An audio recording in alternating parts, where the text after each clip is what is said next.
Queridos, hoje, dando continuidade à leitura do livro Introdução à Fenomenologia de Robert Sokolowski, nós faremos recortes, infelizmente, pelo pouco tempo neste curso, ou em qualquer curso, o tempo será sempre pouco, então faremos uma seleção um pouco mais adequada aos nossos interesses da clínica filosófica em consultório. Capítulo 3, as três estruturas formais na fenomenologia. No primeiro parágrafo, eu atento para a quarta linha, onde diz: as três formas são a estrutura, partes e todos. A. B. Identidade numa multiplicidade. E C. Estrutura de presença e ausência. Nós faremos então agora uma análise, uma separação, diferenciação de como nós percebemos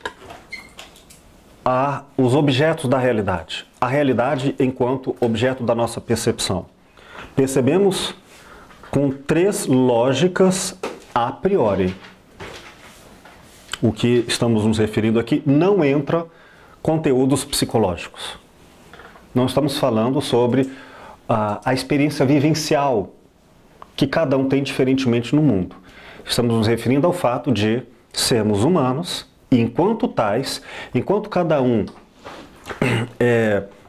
prenhe da sua própria noção de eu próprio, acaba fazendo isto, né? É possível termos uma outra percepção que não esta? Claro que sim, digo eu. Mas aí nós não teremos que falar em eu, teremos que falar em outra percepção, talvez até mística. Vamos lá. Página em seguinte, 32.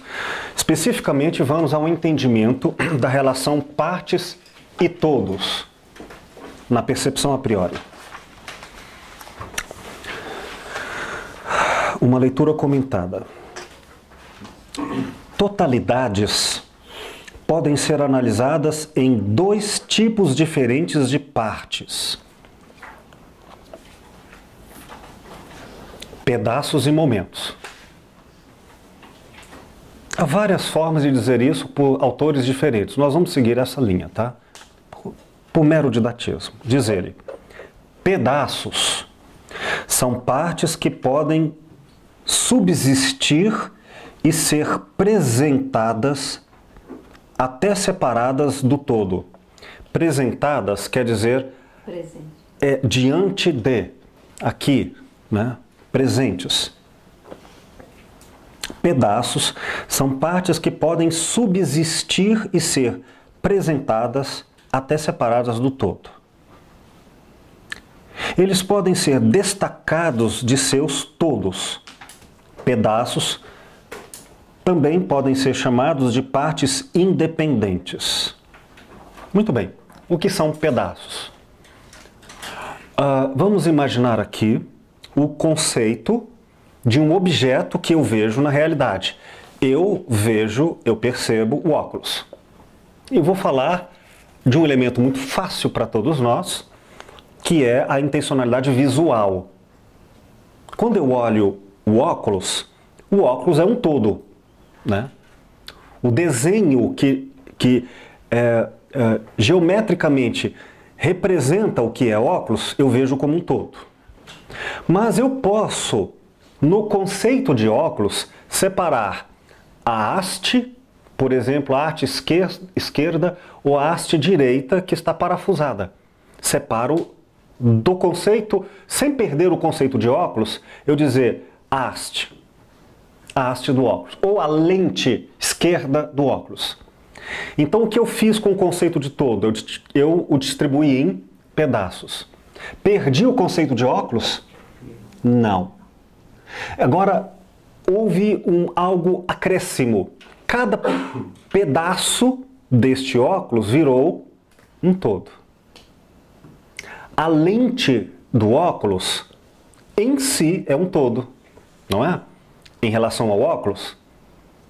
E, então, nesse sentido, ela é uma parte independente. O que eu quero dizer é, eu posso pensar em separado com independência o óculos e a parte dele em separado.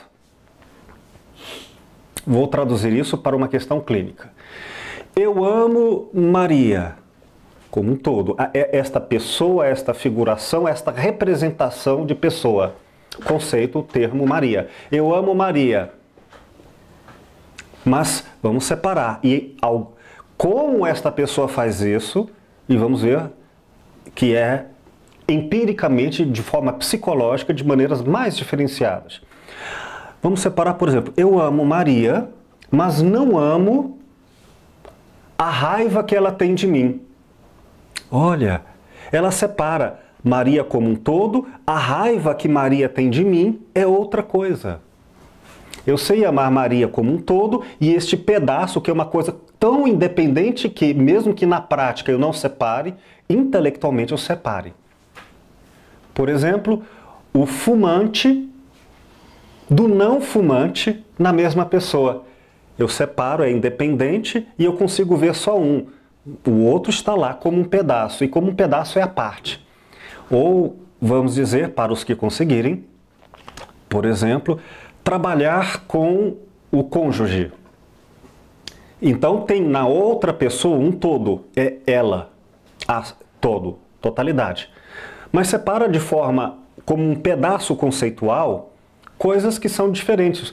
O profissional do erótico, o pessoal do profissional, enfim, elementos que vão sendo repartidos, recortados e que adquirem, uma vez feito o corte analítico, adquirem uma independência. Tranquilo, né? Continuando. Exemplos de pedaços são folhas e bolotas, as quais podem ser separadas de sua árvore e ainda apresentar quer dizer, apresentar a consciência,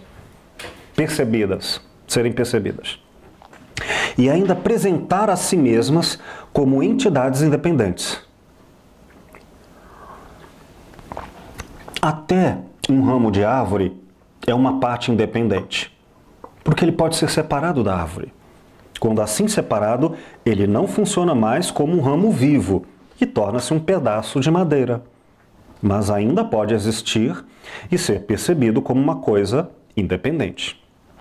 Assim, também as partes de uma máquina, um membro de uma companhia de atores, um soldado em um pelotão de pedaços dentro de seus respectivos todos.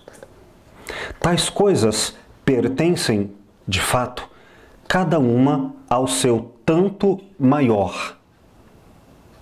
A máquina, a companhia, o pelotão.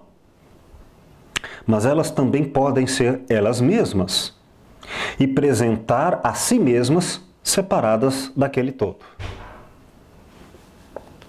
Assim, quando separados, os pedaços tornam-se todos em si mesmos e não são mais partes. Os pedaços, então, são partes que podem vir a ser todos. Muito bem. Na teoria, está muito bem esclarecido. Mas quando vocês ouvirem a expressão vocês homens são todos iguais, aí nós vamos ver que na prática, alguns não fazem uma inteligente separação entre parte e todo. E diz, sim, em um certo aspecto somos todos ou homens ou masculinos, e aí também eu tenho que esclarecer o que eu entendo por isso.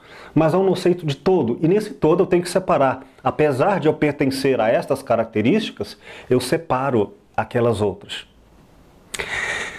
Me vem à mente um filme extraordinário, de uma complexidade e beleza éticas singulares. Chama-se em português Estrada da Perdição. Assista. Com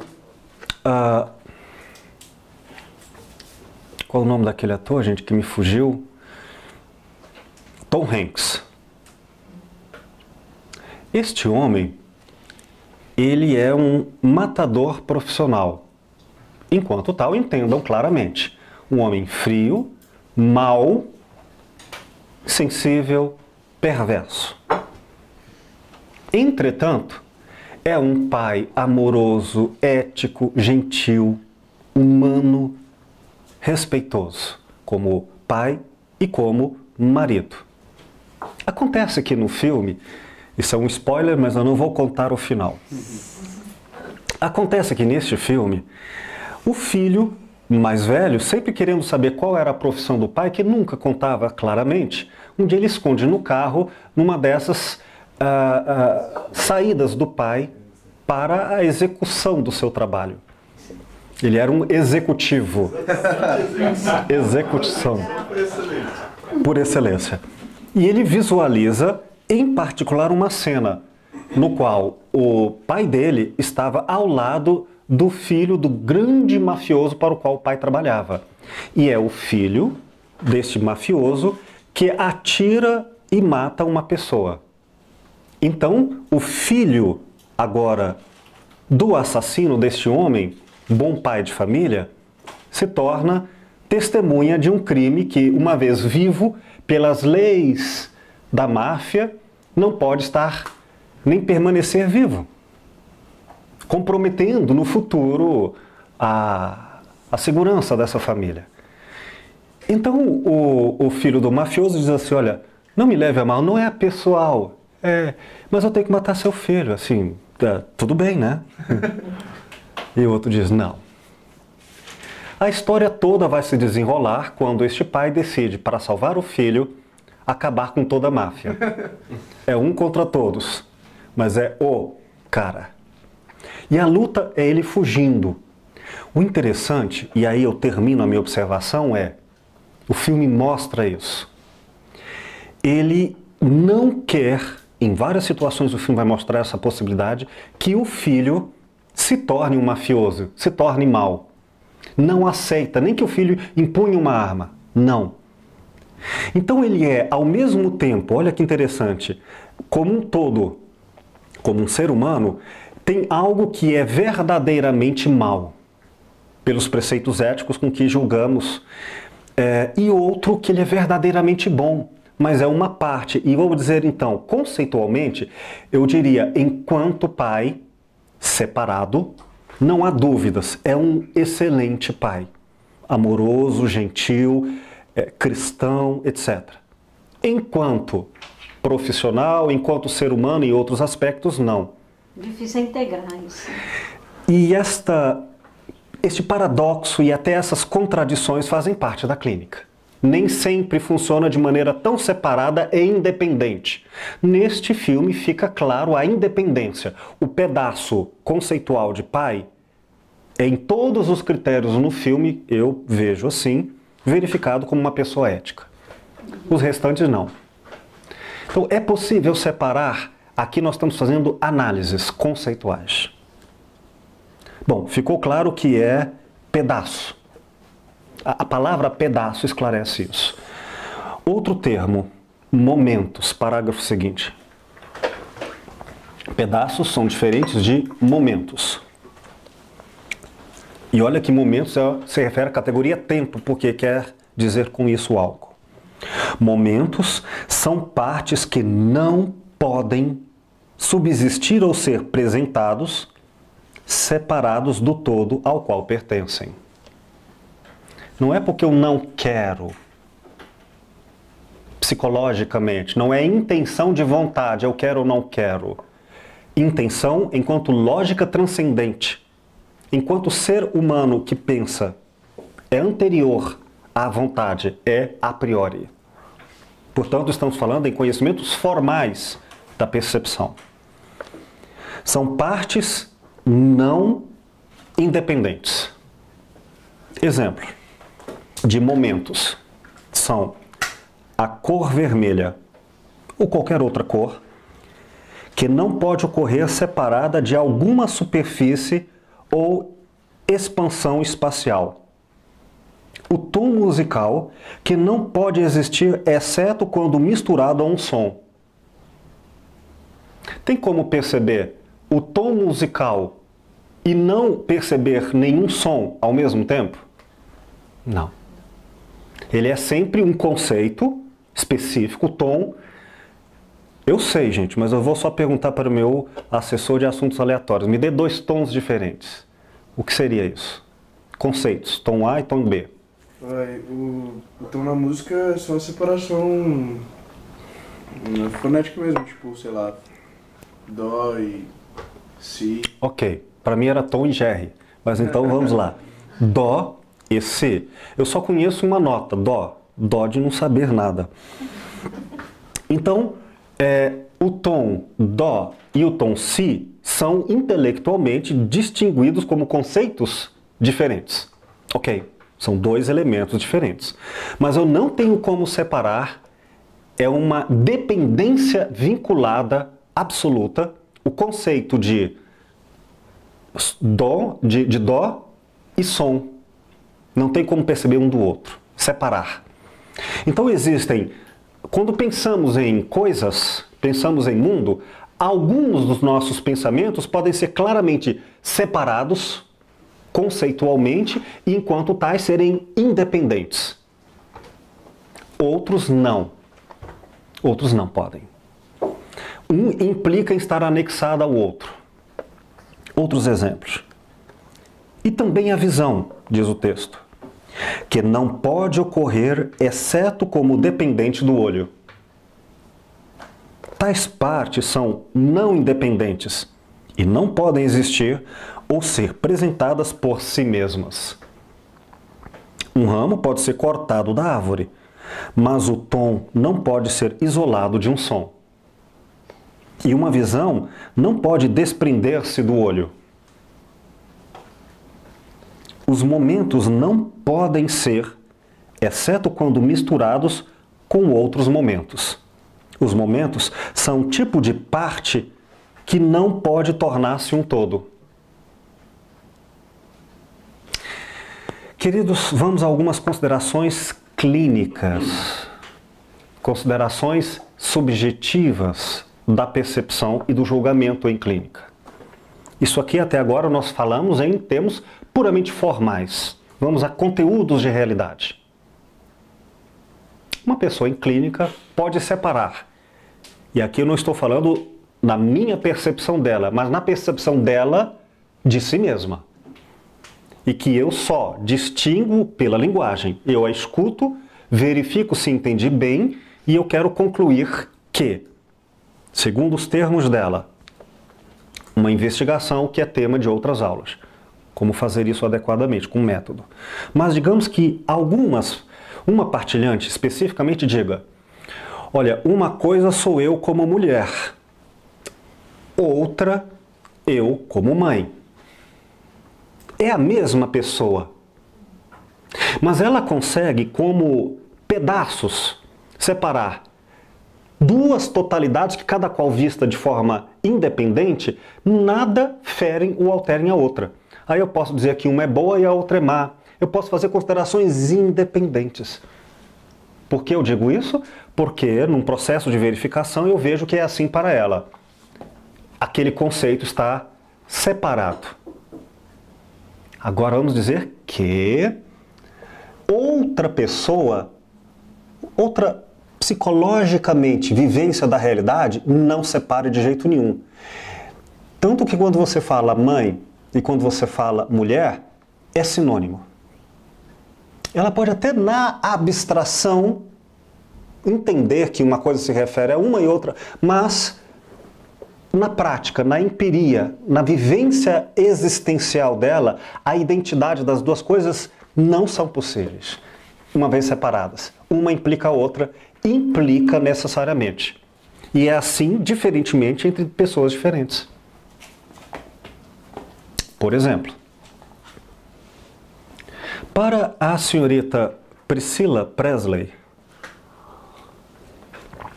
e eu falo, claro, a partir de comentários, não são fofocas, bem claro, comentários da biografia de Elvis Presley e sua família. Sua esposa, uma vez tornado-se mãe, permaneceu em separado, como duas totalidades, aqui os termos pedaços, independentes. Ela é mãe e também é mulher. E como qual carece das suas duas formas de relacionamento, alimentação, envolvimentos.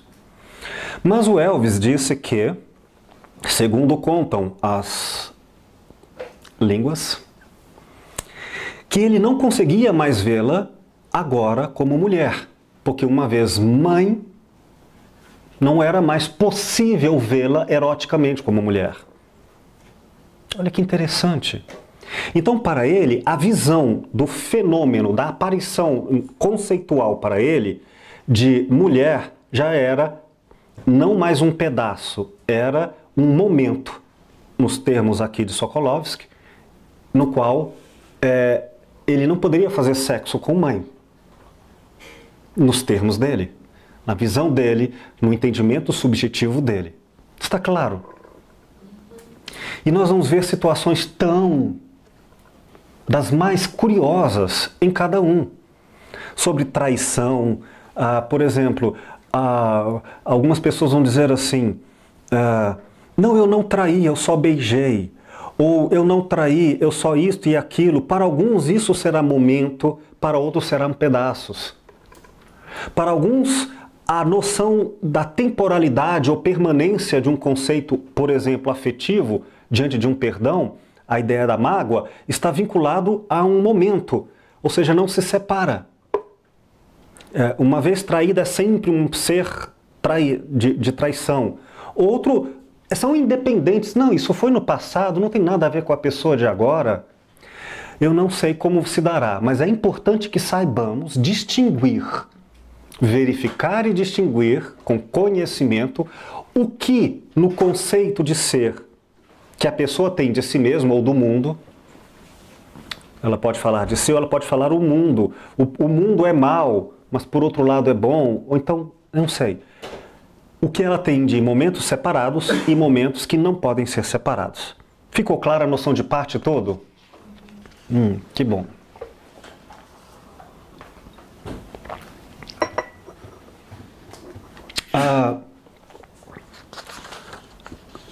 Não posso fazer a referência bibliográfica direta, mas certos textos, como me referi à aula passada,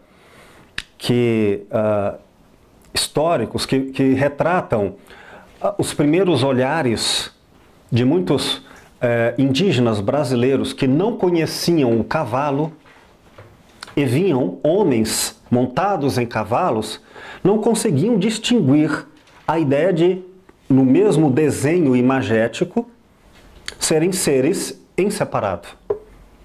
Entendiam como um só ser. Olha que curioso. E assim podemos imaginar, por exemplo, uma pessoa tão acostumada a estar vista e concebida com roupas que não consegue mais imaginar-se ser humana, com identidade própria, sem roupas. Como se a roupa não fosse um adereço psicológico, fosse uma concepção existencial. Então, estar sem roupas é estar em falta de, e não simplesmente nu. Como se a roupa não pudesse ser separada daquele conceito. Ou imagine uma pessoa que envelheceu, tem peles, rostos, tamanhos diferentes, cortes de cabelo, e ela mudou essas coisas, e alguns não conseguem separar, não conseguem conceber. Gestalt, né? Isto. Todo e parte são fenômenos que têm que ser investigados na clínica. Vamos para o outro? Página 36. A pergunta cai Sim, ok. Porque quando eu li sobre o momento, eu imaginei que o senhor falou sobre tom musical, visão e tal, eu imaginei que fosse abstrato. Tudo que fosse abstrato era momento. Ah, não. Vamos deixar claro. Em seguida chegou, desculpa, na página 33, ele fala assim, quando considerarmos momentos, simplesmente por eles são abstratos. Sim. Aí eu peguei, e você, até achei que eu estava muito inteligente, aí, imaginei, que bom, hein? Eu antecipei o texto, até achei que eu estava com razão, né?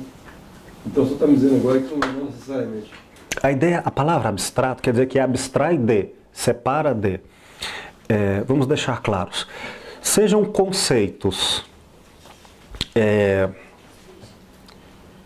que se referem a objetos físicos, como por exemplo a xícara, e eu separo o conceito de xícara do asa da xícara. Então, asa é um objeto separado e agora um novo objeto inteiro, asa. Quebrei, eu preciso de uma nova asa da xícara. Mas eu posso fazer isso como um conceito completamente abstrato, no sentido de não ter uma referência concreta, uma referência empírica. Como, por exemplo, velho. Não existe o velho empiricamente. O velho é um julgamento de valor. Aí eu elaboro o velho e diz assim, não tem como ser velho, isso no abstrato, e ser...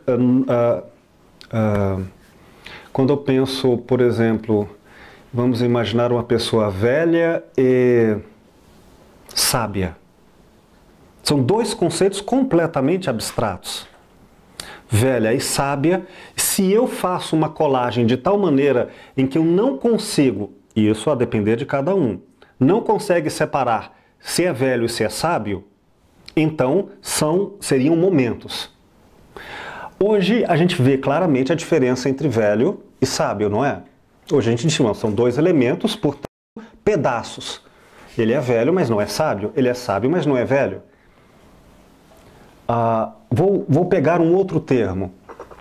O termo, por exemplo, o título de nobreza, doutor. Seu doutor. Utilizado há um século e meio atrás. No qual, uma vez dito doutor, implicava necessariamente ser uma figura inteligente e mais velha. Ou quando se referia, por exemplo, à entidade médica, em determinadas culturas, em determinadas posições culturais e históricas. Ao falar doutor, se referindo ao médico, necessariamente, e não tinha como não ser, uma implicação tanto biológica quanto espiritual, que era uma mistura, uma mescla impossível de ser pensada em separado no mundo antigo entre o sacerdote e o médico, o tal enfermeiro, operador. Então, não importa se é concreto no sentido empírico ou se é concreto no sentido da abstração. Ficou claro? Coronel do Nordeste é momento. Vamos ter que investigar. Mas se a pessoa não consegue, quando pensa a palavra coronel, a separar elementos... Sim. Chamava de coronel antigamente, tinha, hoje não sei se existe mais. Que cara é o coronel do Ceará. É momento? Aí nós teríamos que colocar um adjetivo. Por exemplo, coronel e poder. E se ele não separa de maneira nenhuma, por exemplo, um coronel que não tem mais poder, se ele não consegue elaborar isso, então nós falamos em momentos. Ou seja, implica ser coronel e ter momentos. Então ele não é mais coronel. Agora, se ele separa, não, ele é coronel, só que não tem mais poder, então já são pedaços. Agora é uma questão de investigação, tá? Só estou colocando possibilidades a priori. Página 36.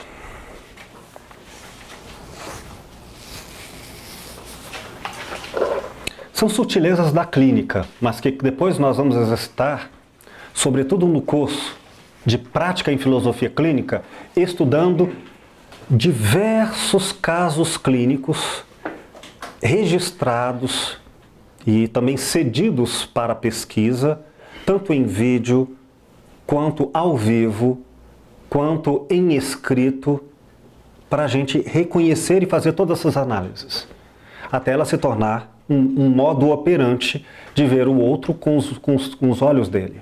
Professor, desculpa a minha insistência, com todo respeito. Sim. O exemplo do autor, ele falou em cor, da cor vermelha, tom musical, falou em visão, tal. São coisas que teoricamente são abstratas. Né? O tom musical é abstrato. A tonalidade de uma cor também é, na frente ele fala sobre a tonalidade da cor também, de amarelo e tal. Então, assim, Eu quero saber, a pergunta objetiva é a seguinte, a resposta pode ser objetiva, não tem problema não. Todo momento, todo abstrato é momento? Pode ser abstrato ou pode não ser abstrato. Momento... Não, tudo bem, isso aí... Sim. Isso aí não, então eu vou responder. Todo abstrato não é necessariamente momento. Então... Tem abstratos que são pedaços. São pedaços. Você pode citar um exemplo? Claro. Vou pegar dois abstratos. Grande e bonito.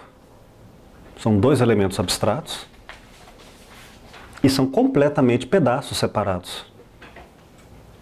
Entende? São adjetivos, são qualidades totalmente abstratas. Amor leve. Né? Eu separo o amor, separo é leve, é pesado. E ainda estou falando de coisas abstratas. O que importa é possível pensar em separado ou não. Página 36.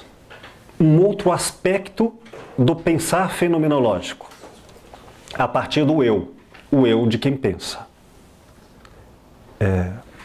Identidade em multiplicidades. Primeiro parágrafo. Já abordamos o tema da identidade em multiplicidades quando consideramos a percepção de um cubo. O cubo, como uma identidade, mostrou ser distinto de seus lados, aspectos e perfis, e ainda era apresentado por meio deles todos. Quero observar que nós estamos fazendo um recorte de uma leitura maior que, pelo tempo, não faremos aqui. Então ele está dando um exemplo maravilhoso do cubo. Identidade quer dizer um elemento conceitual que tem uma unidade. Então, o cubo, ele é ao mesmo tempo uma identidade, o cubo não é uma bola, ele é uma identidade, e ao mesmo tempo é uma identidade com vários aspectos, com vários lados. Então, uma identidade pode ter vários aspectos. Eu posso falar Maria e ao mesmo tempo falar vários aspectos de Maria sem que ela deixe de perder a sua identidade. Não é? Algumas pessoas não se dão conta disso. Ou você me ama ou não me ama. Espera aí, você não entendeu que apesar de eu ser eu, posso então ter múltiplas manifestações da minha identidade sem perder a minha identidade? Não, não pode não. Se você me ama, é uma coisa, se você não me ama, já não é a mesma coisa. É outra identidade. Não. Então agora nós temos que parar e prestar atenção na complexidade de vários aspectos de uma só realidade, de um só conceito. Aqui nós vamos dizer claramente, a vida não é didática. A vida não é necessariamente sem contradições e multiplicidades de aspectos. Na página 37, na sexta linha, diz assim: as três expressões ali antes, né? Quais são? A expressão dito antes: a neve cobriu a rua. Segunda, a rua está coberta de neve.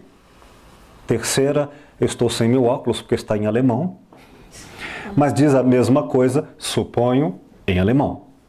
Aí ele diz assim, agora a leitura: as três expressões são como três aspectos de um e do mesmo objeto. Duas linhas abaixo, uma linha abaixo, perdão. Poderíamos ainda ampliar a multiplicidade adicionando a entonação da sentença em modos diferentes, gritando a sentença uma vez, sussurrando-a em outra, dizendo-a em voz estridente e assim por diante. todas essas seriam maneiras de apresentação de uma e da mesma sentença. E ainda todas as expressões vocais e todas as sentenças, bem como muitas outras possíveis, apresentariam um e o mesmo sentido e um e o mesmo fato. O ponto é que o fato idêntico pode ser expresso numa multiplicidade de modos. O filósofo clínico tem que ser uma pessoa não só com o coração aberto, amplo, mas com uma inteligência aberta à multiplicidade. Vamos imaginar o professor da escola tradicional que, quando ouve uma pessoa falando uma palavra da maneira que formalmente estaria errada, ele logo de imediato corrige o aluno, dizer, não é assim que se diz, e diz da forma correta, obrigando que a realidade tenha apenas uma semântica, apenas uma fonética, apenas uma regra. Ok? O que nós estamos colocando agora é o seguinte: há tantas nuances diferentes para o mesmo objeto e cada uma delas com implicações diferentes. Como nesse mesmo parágrafo, na 9ª linha, diz assim: o sentido é só a identidade que está dentro e ainda por trás de todas as suas expressões. Esses trechos que eu vou lendo, uma vez grifados, talvez ajudem vocês a uma releitura, uma vez destacados os pontos fundamentais. 7ª linha abaixo, isto é, as duas últimas linhas deste segundo parágrafo, de baixo para cima. Diz assim: a coisa sempre pode ser apresentada em mais modos do que os que já conhecemos. Isso é fantástico, isso é lindo. A coisa sempre guarda mais manifestações em reserva. Quando você finalmente encontrou a receita de bolo perfeita, acredite que existe mais 1 milhão de outras formas perfeitas inimagináveis. Olha, parece teoricamente simples, mas se por um equívoco de alma e de ética, ou falta dela, eu não me abro para novas possibilidades, uma tendência comum é corrigir, cercear a realidade para dizer, isso não é possível senão deste jeito. Que o que é características entre delas, as pessoas que cometem erros assim, já logo corrigem o outro, naquilo que está até inclusive verdadeiro no seu pensamento, mas com uma variedade criativa, subjetividade artesã única. E precisamos prestar atenção nisso. E mapear essas diferenças. Uma vez eu estava com meu filho, hoje tem 19, mas na época ele tinha 5. Numa pracinha, não sei se você se lembra disso, estava saindo da escola, e aí ele olha para alguém e diz assim para mim, estavam sozinhos na praça. Ó pai, não havia razão lógica para falar em sussurro. Mas o fato de dizer a mesma ideia, que pode ser dita de várias maneiras diferentes, mas dizê-la em sussurro, eu já impliquei entre a coisa que é ofertada e a mente que é percebida, em que a maneira, o modo como isso foi exposto, implicava em uma certa interpretação. E lá vem segredo, lá vem suspense, lá vem drama, lá vem um modo de colocação. Estes graus de sutileza que vêm da cultura, que vêm da riqueza da subjetividade, como uma pessoa que, por exemplo, costuma sempre contar piadas. Então, ela já coloca num bojo, numa riqueza tecida de humor, que sem isso eu perco a piada. Tenho a informação, entendi o que você quis dizer, mas eu perdi a riqueza do que foi dito. Uma pitadinha mais de sal ou de pimenta altera com profundidade elementos sutis. E um filósofo clínico deve ser rico nas sutilezas. Ou então ele só vai entender o senso comum e não se faz clínica com isso. Nós temos que entender e mapear o jeito único, sutil, daquela pessoa ser rica, assim como outras fariam praticamente na cultura a mesma coisa, mas de um jeito tão próprio que só ela consegue se manifestar. E lembremos que a mesma pessoa faz o café todos os dias, operativamente. Mas a maneira com que vai alterando talvez a ordem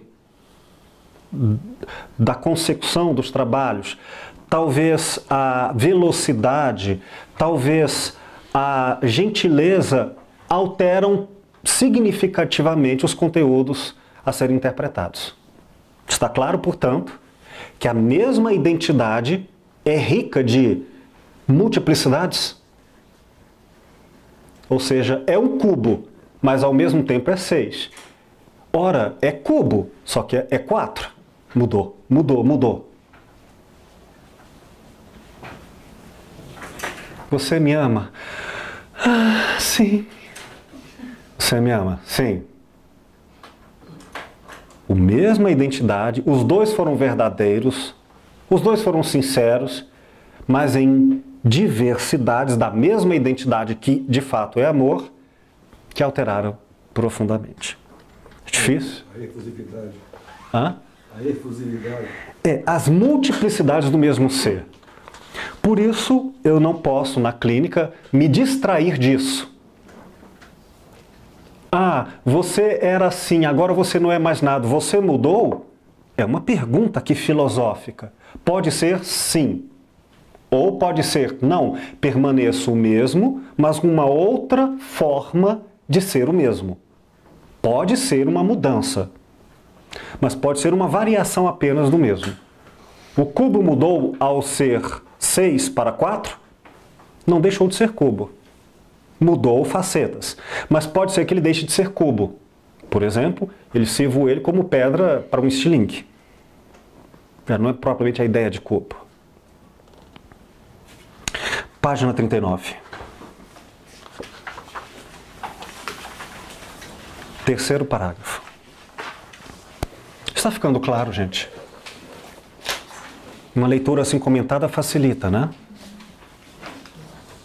Terceiro parágrafo diz assim: a identidade que é dada por meio de suas múltiplas manifestações pertence a uma dimensão diferente daquela da multiplicidade. A identidade não é um membro da multiplicidade. O cubo não é um dos aspectos ou perfis. A proposição não é uma das sentenças articuladas. A peça não é simplesmente uma de suas performances. A identidade transcende suas múltiplas manifestações, vai além delas. Ou seja, mudam os aspectos, mas a coisa permanece a mesma. A Maria amava e agora não ama mais, mas ela permanece identitariamente Maria. Preciso dizer que a identidade não está reduzida ao fenômeno da manifestação da sua multiplicidade. Por isso nós temos aqui uma questão que merece atenta investigação. Por exemplo, a pessoa diz, estou casado, conceito de casado. Aí essa pessoa se separa de casa vai morar em outra casa. Lembremos que aqui não estamos falando da realidade em si, mas da realidade perspectivada. Portanto, diferentemente para cada um. Para algumas pessoas, pode-se dizer, ela permanece casada, identidade, estou casado. O conceito de casado é o mesmo, só que casado de uma forma diferente do que era antes. Entende? Nesse sentido, gente, algumas pessoas se separam, mas permanecem identitariamente casadas. Tá. Agora, outra coisa diferente é que, para certas pessoas, ao se separar de casa, o conceito de identidade desaparece. Perdão, o conceito de identidade de casado não permanece, muda. O fato é que, se formos falar em identidade, temos que ter claro o conceito. É algo que transcende as multiplicidades de manifestações. Transcende, porque ela comporta a possibilidade de várias. Fica uma questão em aberto. Estamos falando em variações do mesmo, eis uma questão filosófica, por exemplo, do cristianismo. A pessoa é má, mas no fundo é boa, ou a sua essência é boa, apesar de se manifestar como má. Ou, não, ela não é boa, ela é má, é outra coisa. Outra leitura. Aqui nós não falamos em teorias de julgamento, estamos falando só que como é possível pensar a realidade. Continuando a leitura.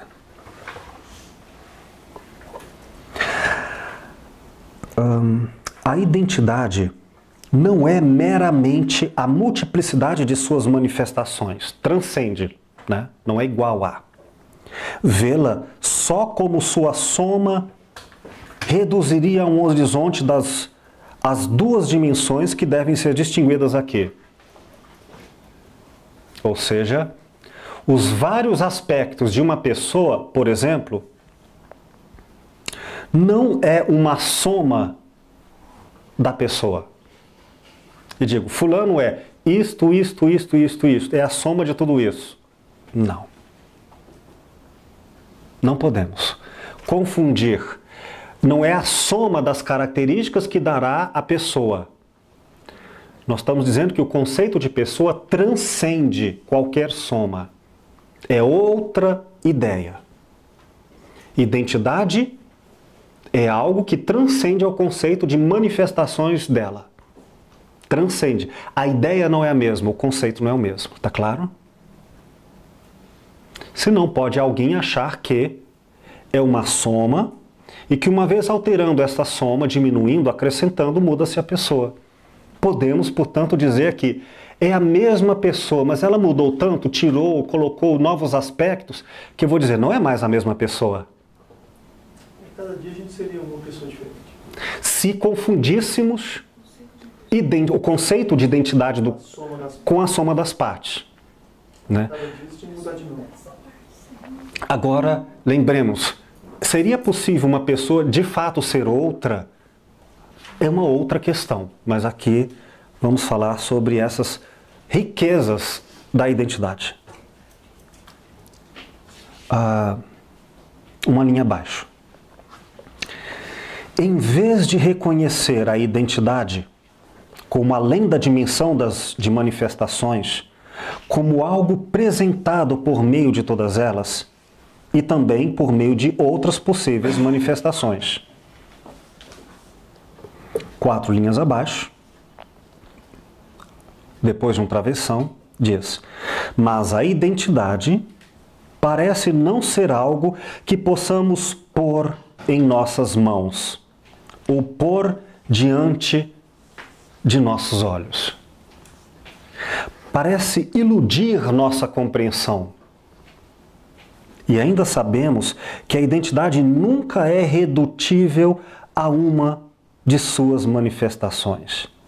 Sabemos que a identidade deve ser distinguida disto e de cada manifestação que dela presenciamos. E, 4 linhas abaixo, ela, a identidade, sempre revela e esconde a si mesma.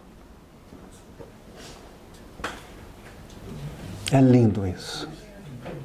Então, se eu olho, de novo, vou usar a ideia, o conceito de uma pessoa, de uma singular pessoa, e dizer, quem é esta pessoa? Aí eu vou usar caracterizações para descrevê-la. É uma boa pessoa, mãe, pai de família, isso. Uma riqueza de características. Como eu vou saber qual dessas características, ou uma ou outra, é a pessoa? Entende? Não dá para saber essencialmente, porque, lembremos-nos, se a coisa percebida está implicada simultaneamente com a percepção, eu nunca verei a essência da pessoa sem características. Então, ora eu verei ela falando alto, ora falando baixo. Não tem como ver ela em si mesma. Eu teria que vê-la com adjetivos, com propriedades. E essas propriedades mudam. A pessoa fala alto, a pessoa fala baixo, a pessoa fica muda, a pessoa sussurra, a pessoa fala em códigos. Ela sempre vai manifestar de formas diferentes. Então, quem é a pessoa? Então, a identidade se revela e se oculta. Por isso que eu não sei qual é a identidade, a essência da pessoa nela mesma. Eu só sei a identidade nas manifestações. E quais delas, esta ou aquela, a soma destas, a diminuição daquelas, vão dizer, isto é a pessoa? É uma pergunta. A filosofia clínica vai oferecer uma resposta.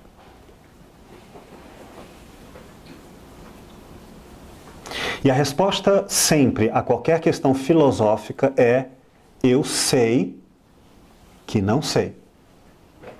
Portanto, eu vou aprender. E na medida em que eu saiba, estou aberto a ressignificações. No entanto, vamos imaginar que eu pergunto para Marta: Marta, você tem 1000 características diferentes. E entre elas, pode dizer, eu gosto de morango.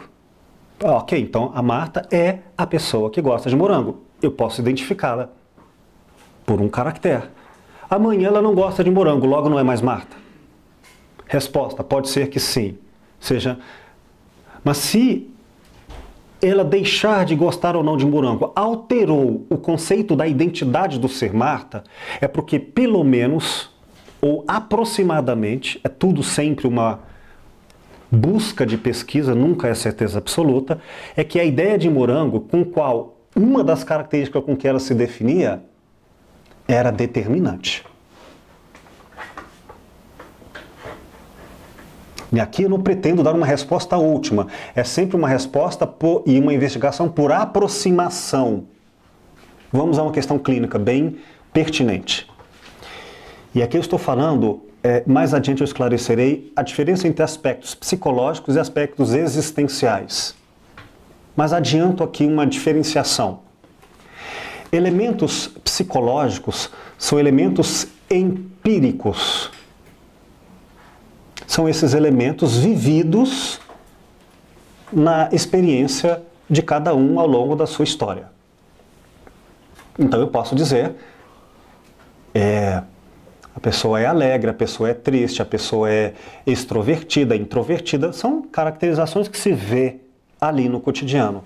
Quando eu me referir a elementos existenciais, eu estou com uma pretensão de ter me aproximado, investigado e acertado aquilo que a define como ser. Aí depende também assim, da questão, como é que você viu o que é psicológico, né? Isso. Aqui eu não estou falando em psicologia, como ciência. Eu estou falando em elementos fenomênicos que se apresentam à manifestação, não às teorias de. Quando eu me refiro a elementos existenciais, eu estou me referindo a uma tese filosófica de dizer, isto o que eu posso de alguma forma definir como a essência de. Então, se pegarmos, por exemplo, o homem é uma tese filosófica, que é a base para muitas teses psicológicas, agora a teoria científica A tese aristotélica, a tese, vamos retomar mais claramente, a tese filosófica, que é postulado, né? Você não prova isso propriamente, você parte daí e comprova essa ideia. É anterior à investigação empírica. A tese de Thomas Hobbes de que o homem é o lobo do homem, retomada filosoficamente por Freud. E isso nós vamos encontrar no seu belíssimo, belíssimo trabalho, livro, O Mal-Estar da Civilização. Tivemos um café filosófico, está em vídeo, vocês podem pesquisar no meu site, Will Goya, em Cafés Filosóficos, este café. E esta tese, por exemplo, a partir de dizer essa é a identidade do ser humano, eu posso derivar todas as multiplicidades de manifestações. A pessoa pode ser cordial com isso, ela pode ser violenta com isso, mas a identidade é. Entende? Ela é sempre o lobo do homem. Aí vão desenvolver teorias filosóficas, teorias psicológicas. Aí Jung, por exemplo, como você citou, querido, vai dizer assim, olha, a tese da identidade do ser humano ele é um ser em processo de individuação que lida com seus opostos, sombra, em tipos psicológicos básicos. Do introvertido ao extrovertido, das composições entre o racional, o emotivo, o sensorial e o intuitivo. Enfim, ele vai fazer um mapeamento e compor essa é a identidade. Posto isso, vamos às manifestações. O seu jeito introvertido, o jeito dele introvertido, o jeito dela introvertido, ela é introvertida mais intelectualmente, ele é introvertido mais emotivamente, cada um o jeito, mas a identidade é esta.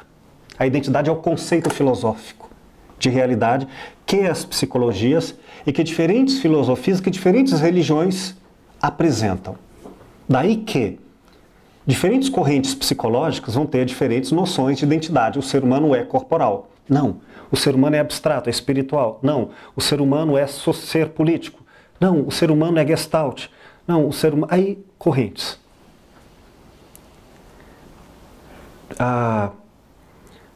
O que em filosofia clínica nós vamos fazer? Não vamos postular nenhuma dessas ricas respostas sobre qual é a identidade supostamente essencial do ser humano. Por que não? Porque ao tipologizar previamente, isso é a priori, independentemente de quem chegar aqui, eu já sei que ele é instinto, independentemente de quem chegar aqui, eu já sei que ele é espiritual, eu já tenho essas visões prévias, eu não estou diante do fenômeno isento de pré-julgamento. Portanto, eu já o condenarei a ver sempre com aquele olhar. Daí que uma das questões, por exemplo, entre Jung e Freud, é que ambos concordavam, nas cartas entre um e outro são belíssimas, né? Entre Jung e Freud, ele dizia, olha, Jung dizia, eu concordo que a potência sexual, ela é forte em todos nós, mas não é determinante. Olha que nós já temos uma diferença de conceitos de identidade, embora as manifestações entre ambos são igualmente reconhecidas.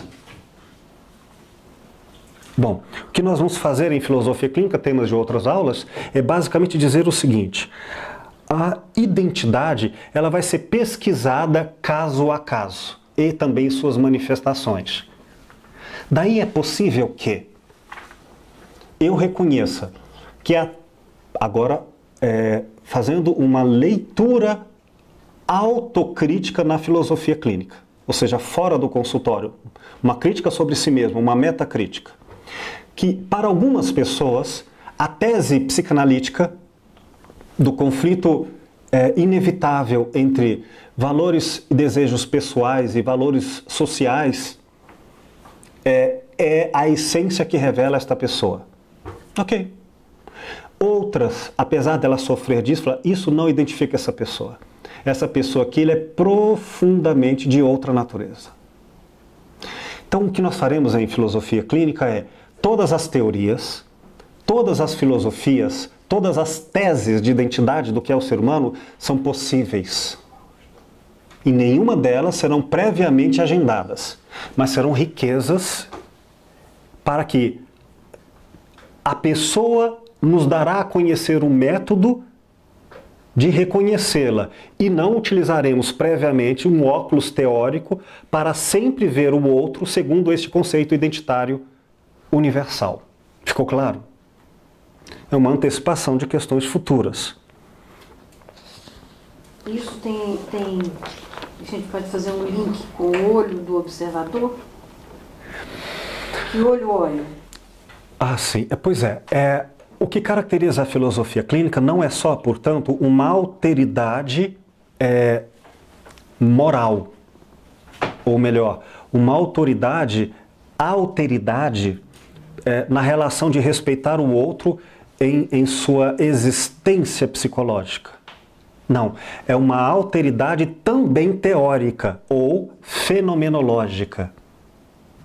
Isto é, se eu vou vê-la pelo viés das emoções, um determinado fato contado, ou se eu vou vê-la por um olhar mais político, ou se eu vou vê-la por um olhar mais erótico, todas essas possibilidades, uma vez fixadas, reduzem e estabelecem que eu só enxergarei por aquele olhar. Mas se eu ver com abertura para qual dessas opções de olhares de intencionalidade eu alcançarei o outro, eu terei uma alteridade não só do conteúdo dela, mas também da forma dela. Em filosofia clínica, nós temos a possibilidade rica de ver não só com a possibilidade dos conteúdos, mas até da forma teórica com que nós a alcançaremos. Como se, em outras palavras, pudéssemos desenvolver uma teoria autêntica para cada pessoa. Em resumo, é como ter toda a riqueza da história das psicologias, de todos os saberes humanos, das biológicas, médicas, até as teorias filosóficas como possibilidades para mapearmos na pesquisa individual, caso a caso. É a profunda singularidade. Posso ir Pode. na física? Sim, por favor. A física diz que o olho do observador modifica o fenômeno observado. Uhum. Isso serve para a gente agora aí? Serve na medida em que nós estamos falando em implicação. Em implicação, estou ciente de que não posso julgar o outro como puro objeto, mas que eu tenho que ficar atento a uma crítica de que qual lente, qual olhar eu vou ver o outro. E eu tenho que fazer isso numa parceria. É como se a pessoa, por uma interpretação investigativa, me dissesse e eu a reconhecesse por essa investigação. O que eu vou falar, não quero que me entenda do ponto de vista erótico, quando eu lhe tocar. Quero que você me entenda como um pai, como um amigo, não como um erótico. Aí eu tenho que ver com a intencionalidade da sua perspectivação. Posso eu, às vezes, não conseguir, posso eu me confundir, mas essa é uma tarefa do olhar filosófico. Sim. Então nunca será uma análise absoluta. Nunca. Nunca. Mas para eu ter a maior riqueza e respeito à diversidade, eu tenho que ter erudição nas diferentes formas de percepção, nas diferentes possibilidades de identificação do ser. Mas pode ser absoluto em si mesmo. Aí o conceito melhor traduzir é o conceito como nós vimos antes de todo e parte. É uma totalidade. Se a pessoa diz, eu vou falar pelo viés erótico, aí eu tenho uma totalidade erótica. Se for falar por um viés completamente religioso, eu tenho uma outra totalidade. Seja como for, na medida em que eu tenha uma forma metodológica de verificar não só o conteúdo com que você quer me mostrar, a sua realidade psíquica, mas também a forma com que eu devo interpretar. Não me garante ver com seus olhos, mas me garante o máximo que o método permita, método que é feito de elementos lógicos e elementos artesanais, elementos que são da arte clínica, da sensibilidade clínica, ver também com os seus olhos fenomenologicamente adequados. É como se você dissesse, olhe esta garrafa. Ok, mas olhe de baixo para cima para você ver pelo meu ângulo. Muda a ótica. Isto. Professor, mas eu não... Forma e conteúdo. Em seguindo estritamente a metodologia a ser aplicada, Sim. existe diferenciação entre um filósofo e outro filósofo e outro? Ótima questão. Claro que sim. No entanto, essas diferenciações, em tese, pelo método, tem que ser muito mais de sensibilidade ou de graus com relação ao conteúdo do que à forma. Por exemplo, meu filho é músico. Eu ouço falar muitos anos dele. Desde a sala de aula. É músico. Portanto, ele vai perceber a diferença entre... E ele não sabia que ele ia ser naquela época. Ele vai saber a diferença no conteúdo entre as notas musicais.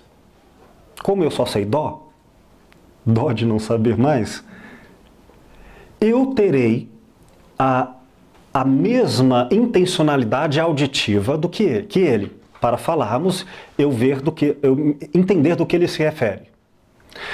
E se nós dois formos filósofos clínicos, atendemos uma terceira pessoa e diríamos, fulano ouviu certas coisas. O que deve diferenciar é o fato de que ele, tendo uma capacidade fenomenológica de intencionalidade da música melhor do que a minha, perceber mais coisas do que eu, ou diferentes coisas do que eu. Você diria sensibilidade musical? Sensibilidade musical. O que não pode acontecer, por ferir o método, que é o ferir a busca da alteridade fenomenológica, ou seja, o jeito de cada um perceber é, se ele disser, ele gostou da música em sua musicalidade. E eu falo assim, olha, não foi isso. O que ele gostou, enquanto ele ouvia a música, era da presença da pessoa que estava ao lado dele, não tanto da música. Ou, melhor dizendo, no mesmo objeto, a pessoa gostou da música porque a letra era inteligente. E o outro diz, ele gostou da música porque o som era agradável. O mesmo fenômeno, música, no entanto, pela própria pessoa que narrou, ela vai ter que mostrar, nos dar identificação metodológica para dizer, ele fez um julgamento intelectivo, racional. Ele não fez um julgamento estético. Então nós podemos diferenciar nosso grau de sensibilidade, mas não podemos confundir qual é o viés de intencionalidade tratado. Não teremos certezas absolutas, mas teremos certezas aproximadas. Então, quando a pessoa falar, ela está falando de uma maneira afetiva, eu não posso entender outra coisa senão pelo afeto. Como eu sou rico de afetos, é uma questão de sensibilidade. Vamos só terminar rapidamente este página para depois passarmos a outro ponto. Um questionamento, uma coisa que eu gostei muito da pergunta dessa coisa de um filósofo clínico para outro. Eu lembro que na outra turma você deu o caso daquele aluno que chegou para você que ele era nazista, ele era verdadeiramente nazista, e eu lembro que você lembra de falar, de pensar assim, que ia investigar para ver se era realmente assim. Quando você deu conta, você falou, olha amigo, eu não consigo continuar a clínica porque a gente não vai ter essa afinidade, eu não quero te ajudar nessa caminhada, sabe? Eu posso te passar para outro filósofo clínico que às vezes dê conta.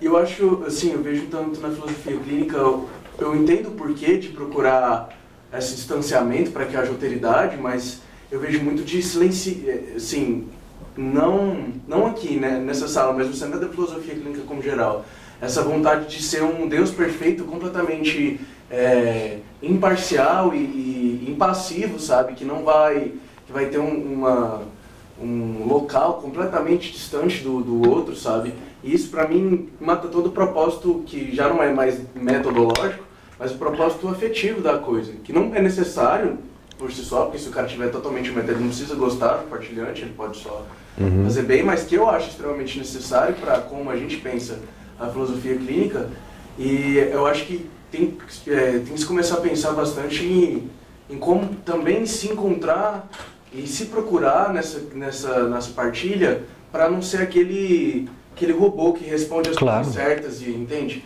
Dá uma sensação de também ser o outro ali na clínica. Muito bem, é isso mesmo.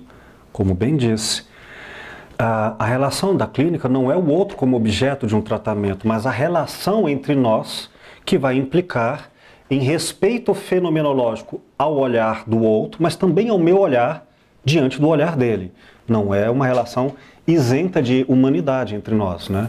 E aí pode acontecer que eu comece a me aproximar da perspectiva com que a pessoa quer que eu veja e eu não queira coparticipar desse diálogo, dessa percepção em comum.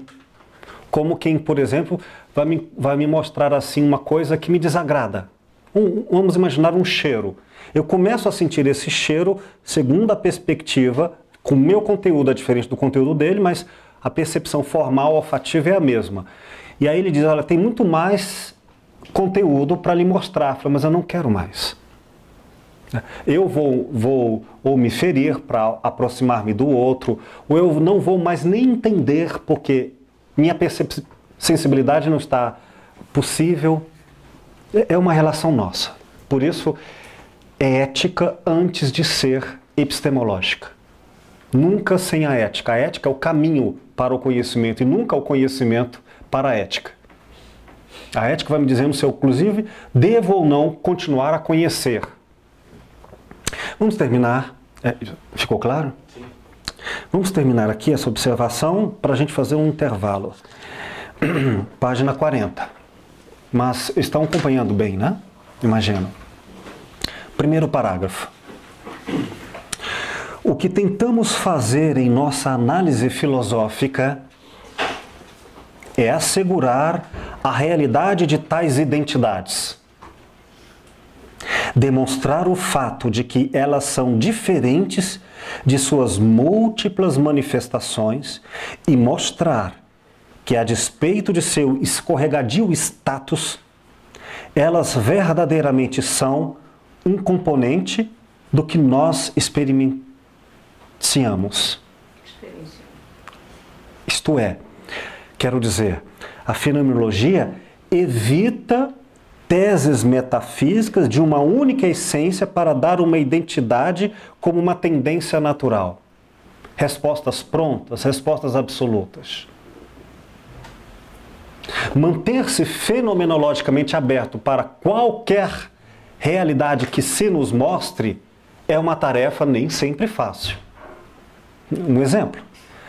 A pessoa chega no consultório e diz, olha, eu tive uma abdução, fui abduzido por um extraterrestre que me deu para eu experimentar um bolo de milho marciano.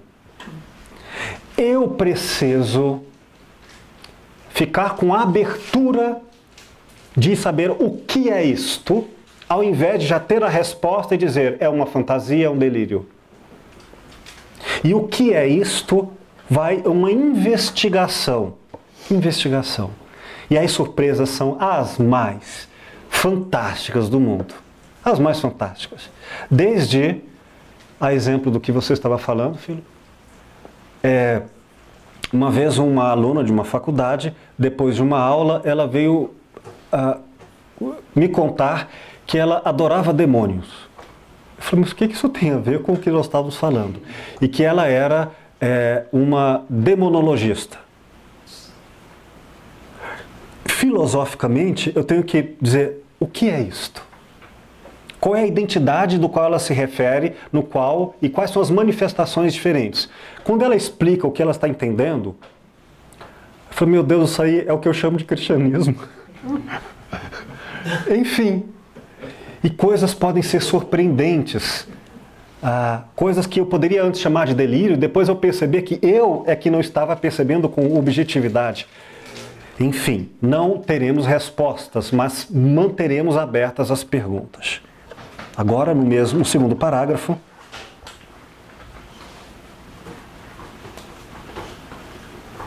linha 14. Diz assim, é importante, grifem isso. Por dizer cuidadosamente as diversas multiplicidades e identidades, a fenomenologia ajuda-nos a preservar a realidade e distinção de cada. Ajuda-nos a evitar o reducionismo por demonstrar o que é adequado a cada tipo de ser, não só em sua existência independente, mas também em sua força de representação. E aqui está um aspecto fundamental no olhar fenomenológico em filosofia clínica. A identidade é o que se aproxima das intencionalidades determinantes em uma pesquisa. Mais tarde diremos assim, nós vamos perceber que de tudo que a pessoa observa e que se manifesta às vezes como um certo padrão, como se disser, a pessoa de tudo que há para ver, ela tende sempre a ver com as emoções. Não de forma única, mas de uma forma que caracteriza-se historicamente em sua narrativa, em sua observação, em vários aspectos, que a emoção, mais do que outras intencionalidades, determina seu julgamento. Então ela tende, sobretudo, a elaborar pela emoção. Outras tende, por exemplo, a ter um olhar muito mais valorativo, comparando uma coisa com o seu contrário. Então, alguns digam, esse bolo foi muito bom. E diz assim com uma emoção. E assim fala das coisas, eu não gostei, eu gostei. Parece que ela vê o mundo por esse viés. Aí eu vou ter que aprender a ver com esse viés fenomenológico para acompanhar os conteúdos da sua narrativa. Mas outras pessoas vão ver as coisas com um certo padrão, como se dissesse, há uma tendência passível de mudança, não sei, mas uma tendência em ver com um olhar que se identifica com o viés axiológico. Sempre ela não vai dizer do bolo pelo bolo, vai dizer esse bolo é melhor do que um pão de queijo ou outro que eu comi. Sempre comparando um com o outro, dizendo o que é melhor ou o que é pior, como se fizesse uma escolha. Este é melhor do que aquela alternativa. Há pessoas que sempre, ou predominantemente, olham, julgam, em comparação de julgamentos de escolha. Chamamos isso de olhar axiológico. Sem querer misturar, separando bem as coisas, pode-se afirmar que quando o filósofo clínico detecta a multiplicidade, está detectando Sim. a multiplicidade de identidade do partilhante, ele está fazendo um diagnóstico? A multiplicidade da identidade, não das identidades. Da identidade. Enquanto falamos em eu, não em nós. Sim, só que esse diagnóstico nunca será psicológico, não, político, não. Tá. Mas a identidade fenomenológica. Aí, dando sequência Sim. à colocação, em sendo o filósofo clínico cometendo equívoco nessa análise, Perfeito. ele também comete equívoco no tratamento. Em toda a sequência da interpretação. Então, é mais importante de tudo isso. Fundamental. Por isso que, antes de eu elaborar com que viés fenomenológico, com que teoria diagnóstica e os métodos de investigação, desde questionários ou pressupostos psicológicos ou médicos, por exemplo, como noções de saúde, noções de equilíbrio, ou noções morais de felicidade, ou todo um homem é bom, no fundo, ao invés de eu ter essas prévias identidades, eu vou investigar até ver como é para cada um. Por isso que a filosofia clínica não usa tipologias psicológicas nem pareceres médicos. Não por ir contra eles, mas é porque um outro método que só pode ser filosófico se ela conseguir não prejulgar não só o conteúdo, mas também a forma de julgamento. Ou seja, trataremos a realidade como autêntica em níveis que não terão um único parâmetro de realidade. Nem médico, nem psicológico, nem de saúde, nem de doença. O que implica que mais importante, de novo volto, a ética do que a epistemologia. É como se dissesse, e aqui eu distingo a separação do método da filosofia clínica por outro que muitos confundem com uma mesma, o aconselhamento filosófico. Ou o aconselhamento psicológico, ou o aconselhamento religioso, etc. Que é, por exemplo, doutor, eu estou em dúvida se eu me separo ou não. O que o senhor acha? Alguns filósofos dessa corrente que existe muito na Europa e nos Estados Unidos, como o do Marinoff, o aconselhamento psicológico vai dizer, olha, segundo Nietzsche, aí fala toda a teoria de como Nietzsche vê e observa a razão das suas críticas, o julgamento. E que eu acho que vai dar em separação. Mas, segundo Aristóteles, aí toda a visão, a preparação, as coisas vistas e o modo de vê-las terão outro julgamento. Em filosofia clínica, não farei segundo Freud, ou segundo Jung, ou segundo Gestalt, ou segundo a psicanálise ou segundo a teoria de Morin. Não. Embora eu possa conhecer todas elas e aprender com elas mais riqueza e erudição de olhares, eu vou dizer, deixe-me ver quais as características fenomenológicas que se mostram como tendência de inércia, tendência da pessoa continuar olhando aquela perspectiva. E faremos isso com dois marcadores de identificação, tema de outra aula. Um é a intensidade impactante. A pessoa tão forte, tão gravemente marcada por aquele olhar, que nos dá uma sensibilidade de acreditar que esta pessoa identitariamente é assim. Outra é o padrão, o reconhecimento com que, por várias situações, ela sempre permanece com aquele olhar. E me dá também outro critério. Mas, enfim, é fundamental que eu investigue, antes de julgar o outro, como ele vê o mundo no seu conteúdo e na sua forma. Por isso que a primeira parte da clínica é feita de uma pesquisa, uma espécie de anamnese, com critérios fenomenológicos, e não médicos, nem psicológicos, e nem filosóficos de quaisquer correntes. O senhor passou por isso como nos Parker, né? Quando o senhor conheceu ele. Você viu, está lá no meu livro, né? E isso é uma relação com todos nós. Inclusive, o filósofo clínico, como terapeuta, também é partilhante de outros, como naturalmente precisamos sempre nos rever. Rapidamente concluindo agora, na página 41, terceiro parágrafo, diz assim: como um exemplo final da estrutura de identidade em multiplicidades, vamos mencionar as muitas consciências que temos de nós mesmos. Nossa autoidentidade é algo que se apresenta por meio de um especial configurar de manifestações. Há uma tessitura, há uma trama especial. 4 linhas abaixo, diz assim: um importante constituinte de nossa identidade pessoal está fundado nas interações de memórias, imaginações, percepções e no fluxo de nossas consciências no tempo interior. E agora, Marta, querida, aquela sua questão sobre simbolismos. Nós vamos investigar toda a riqueza de possibilidades de percepções e ver como elas criam uma malha de conexão e de identidade própria, que Lúcio Pacta vai chamar de estrutura de pensamento.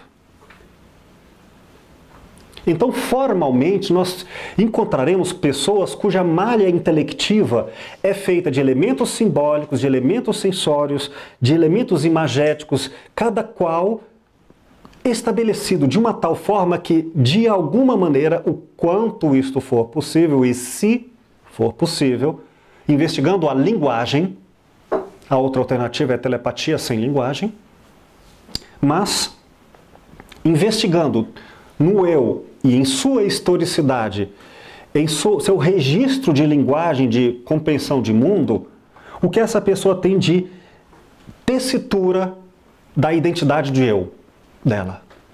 Então, professor, nessa mescla a gente pode elaborar um diagnóstico? Sim, devemos. Mas um diagnóstico formalmente isento de conteúdos a priori e isento de formas pré-estabelecidas. E eu vou perceber forma e conteúdo durante essa pesquisa, até eu chegar a um elemento clínico, não científico, de sensibilidade. Tenho convicções íntimas para concluir que a pessoa tem esta forma e este conteúdo, com todos esses elementos tão bem organizados de uma forma determinante ou de uma forma importante, ao ponto de estou seguro e posso, não é uma aposta, posso garantir, enquanto tiver subsídios para isso, que esta pessoa pensa, age daquela maneira. E tem categorias? Sim. Categorias são essas que vamos chamar de estrutura de pensamento. Por isso que uma vez feita essa pesquisa no início, que é a colheita da historicidade, a investigação fenomenológica da estrutura de pensamento, em que eu faço muita análise, né? E aí cada um com seu próprio modo operativo, técnico, por assim dizer, me permitirá depois, num segundo momento da clínica, já saber, eu já sei o que esta pessoa tende a ver, como ver e o que ver de tudo que há ofertado sobre o mesmo conteúdo, as mesmas bases categoriais que eu. Um exemplo miúdo. Aqui é uma mesa em nossa frente com muitos elementos. Vamos dizer que uma pessoa, pelo seu trabalho de manufaturamento de coisas, ela vive fazendo bricolagens, vive fazendo customizações de garrafinhas como essa, artesanatos, etc, etc. Quando ela encontra uma mesa dessa, ela faz comentários sobre a mesa, ela faz comentários sobre os detalhes da xícara, ela faz comentários... É como se vamos imaginar, o seu olhar de sapateiro, em primeiro alcance ou na multiplicidade de aspectos vistos, de forma determinante, olhasse para os pés. E se isso for uma forma determinante, é claro que ela também tem todas as intencionalidades humanas, provavelmente inclusive, salvo qualquer diferenciação do que chamamos de comum no fenômeno humano. Mas a tendência dela é tanto ir por aquele viés, que a partir daí eu posso ir ao mundo dela, nos termos dela, e de maneira que ela se sinta compreendida no seu mundo. Outra, com outros viés fenomenológicos, vão ver só a estética, vão ver ou a comida, ou vão ver os valores. Nossa, isso aqui é muito caro, isso aqui é muito barato. Onde você comprou isso? Ela sempre vai olhar por uma tendência de ser. Essa investigação feita na clínica me dará, e metodologicamente eu tenho que ser capaz de, e eu afirmo isso sempre no início do consultório, como validação, o filósofo clínico, de alguma forma, tem que ser capaz de falar e dar provas ao outro de que ele o conhece. A tal ponto de dizer, não sou eu que estou lhe dizendo porque eu penso da minha maneira assim. Eu vou lhe mostrar que essa é a sua própria maneira, autêntica e inautêntica, de ver isso. Ou seja, de certa maneira eu posso dizer, devo ser capaz de provar para mim e para quaisquer outros colegas o porquê tal pessoa vê e tende a ver naquele olhar, com sensibilidades diferentes.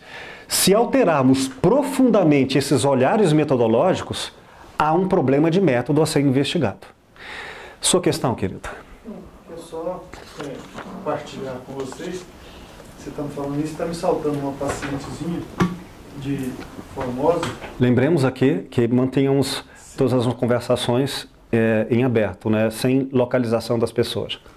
Ela tentou suicídio e mandaram que eu olhasse. Sim. Tentar salvá-la. Ok. E, de fato, foi um encontro que teve muito sucesso do ponto de vista clínico. Uhum. Ela melhorou muito. Porém, para minha surpresa, depois dos 4 meses, ela me surpreendeu com uma questão que agora está sendo discutida. Ela está com saudade da tristeza dela. Que fantástico. Olha que coisa. Que identificação com uma parte. ela não sabe se ser de outro jeito. Que coisa, né? Maravilhoso esse exemplo, querido. Eu vou falar de um dos primeiros casos que eu atendi há 18 anos atrás. E aí eu vou concluir, nós faremos um intervalo e passaremos para a terceira e última parte desse capítulo, no dia de hoje. Eu atendi uma moça, 16 anos, que havia saído do hospital, coisa de 2 semanas, da sua 4ª tentativa de suicídio. Os pais dela chegaram a mim, trazendo-a, e falaram com uma mescla muito compreensível de raiva e amor. E falavam compulsoriamente, por desabafo, por nervosismo, reclamando e amando da menina. Porque, sabe, não aguentam mais.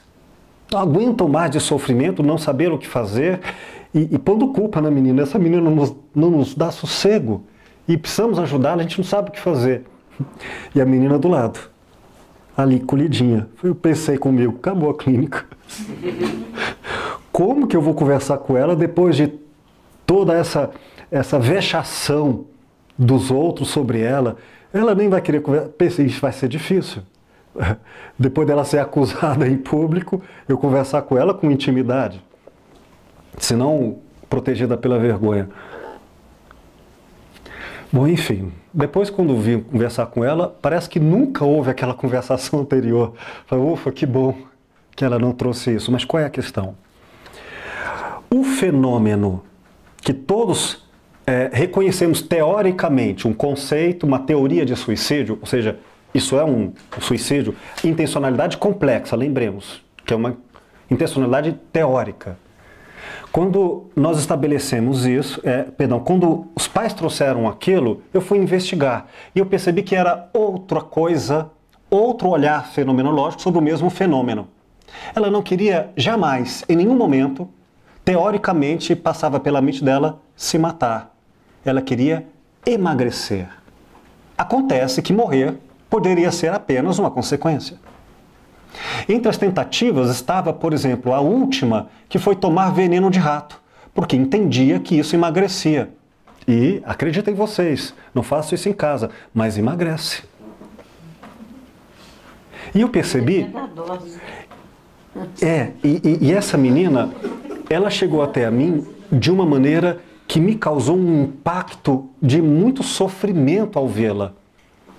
Essa menina de 16 anos... ela pesava algo mais do que 40 quilos. Vocês podem imaginar o que é isso? Pele e osso.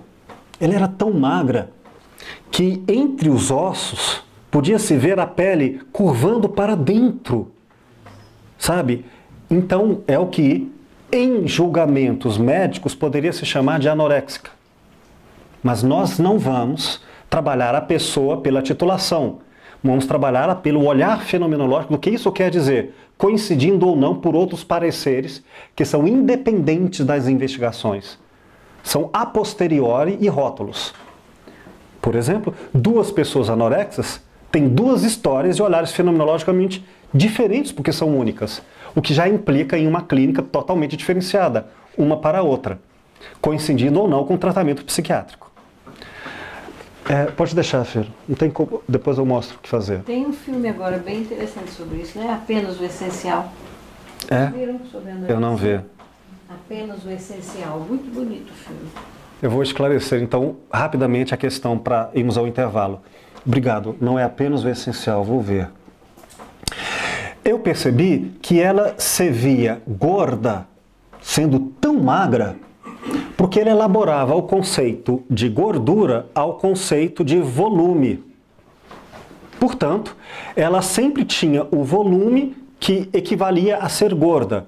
Quando eu percebi que ela tinha um viés de entendimento, que vamos chamar depois de intencionalidade dirigida e informação dirigida, se fosse explicado teoricamente tudo, ela entendia. Se fosse apresentado sem uma teoria explicativa, ela olhava e não via. Eis o que aconteceu. Porque ela falava muito em bulas de remédio, entre vários conhecimentos, eu percebi um detalhe. Ela não havia compreendido a noção de que uma pessoa poderia ser, e eu fiz uma associação arbitrária, mas também significativa, entre ser gorda com gordura, tecido adiposo. Ser magra com gordura, você quis dizer. Não, eu digo assim, ela fez a associação entre gordura e ser gorda. Aí eu dissociei uma coisa da outra. Eu disse, é possível uma pessoa ser magra e ter gordura, e outra pessoa ter músculos e não ter gordura. Quando eu fiz essa dissociação e ela ficou chocada com aquilo, eu disse a ela que era possível ser pessoas que tivessem, por exemplo, grande obesidade e serem desnutridas. E o inverso, pessoas muito magras e serem gordas. No fígado, em várias outras situações. Então, quando eu mostrei para ela nutricionalmente, aí eu encaminhei um trabalho de parceria com nutricionistas, como se transformar em uma pessoa forte, já que tudo era vinculado a emagrecer por causa de namorado, por causa de aparência social, como ela conseguiria atingir o objetivo de ser agradável esteticamente, sem ser gorda, ela encontrou uma outra forma que não tomando remédios, que levavam quase à morte, para resolver seu problema. Era anorexa como toda e qualquer pessoa trabalharia na psiquiatria sem uma anamnese fenomenológica? Não. Nós existencialmente vamos ver como ela se vê, como ela vê o mundo, e a partir de então é que vamos cuidá-la. E aí nós percebemos que dois anorexos podem ser e são pessoas profundamente diferentes, apesar de bases categoriais iguais. É nesse sentido que nós aqui investigamos neste capítulo as 3 estruturas formais na fenomenologia: partes e todos, identidade na multiplicidade e a terceira parte, depois do intervalo, a relação entre presença e ausência. Professor, e o filósofo clínico ele pode intervir nesses comportamentos repetitivos, nesse padrão, ou só quando solicitado pelo partilhante? Toda a ideia de intervenção não é instrumental, como eu tiro e não tiro. A minha presença diante do outro já é um jogo de interferências mútuas. Mas que com o método vamos trabalhar sempre numa ética de ajudar a pessoa a aumentar a sua potência de vida. E isso tem implicações diversas, como, por exemplo, a potência dela pode ser profundamente antiética, pelos padrões de época e pelos padrões de julgamento do filósofo clínico, e ele decidir, eu não vou torná-lo mais potente no seu jeito de ser, escolho não fazer isso, ou posso fazê-lo, seja como for, não é uma questão simplesmente técnica, é uma relação entre nós, diante das possibilidades. Um intervalo e a gente volta.